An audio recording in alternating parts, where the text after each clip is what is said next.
Kom ons maak Cremora taart. Altyd 'n wenner. Jy gaan nou sien, voor ons die Cremora taart begin maak, wil ek jou 'n paar triks wys. Vir as jy nie 'n blender of 'n menger het nie, want jy gaan sien nou, ek maak my koekies sommer fyn in my menger. Maar as jy nie het nie, this thing in jou koekies werk soos 'n bom. So jy gooi dit sommer klaar in jou bak en jy druk dit net fyn met jou masher. Jy kan sommer jou masher gebruik om jou koekies nou vas te druk ook. Ek glo julle almal kan Cremora taart maak, maar kom ek wys jou hoe maak ek myne. Of in case jy dalk nog nie het nie. Dit is die maklikste en lekkerste taart. Hierdie koekies moet jy net eers een van eet. Oh. Die beste. Die ander gaan ons nou fyn maak. Sommige hier in ons.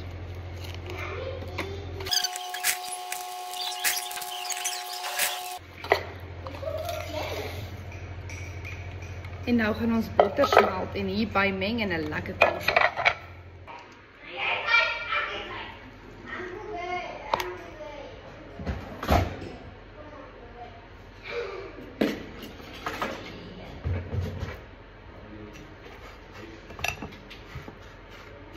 Nou meng ons dit lekker deur, laat hy 'n deegie kan vorm. A little bit more butter.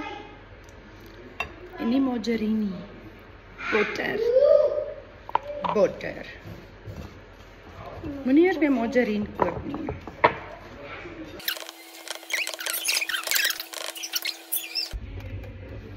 Nou sit ons om in die yskas tot die ander bestanddele reg is. Ons gaan maak dit. Kom op, jy yskas uit al. Nou is dit maklik. 750 gram Cremora, so dis al 2 pakke. So 200 ml suurlemoensap, 2 blikkies kondensmelk en 250 ml water. En jy gooi dit alles in jou mengbak.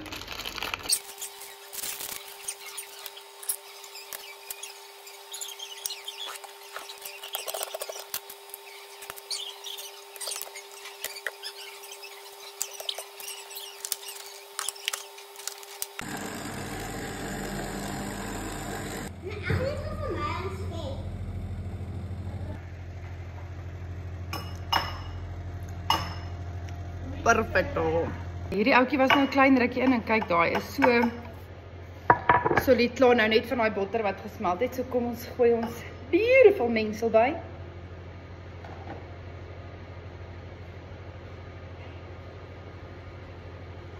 Kyk hoe mooi is hierdie, smooth, dik.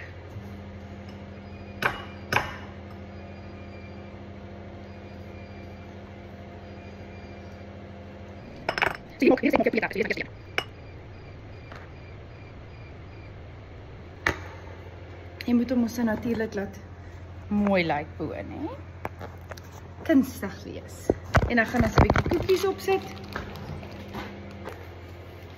En dan vanaand is dit ons pudding terwyl ons Christus Kersfees flieks kyk. Eintlik meer Passion of the Christ en daai tipe goed. Jy kan selfs 'n bietjie lemon zest opsit. Kyk hoe mooi is dit.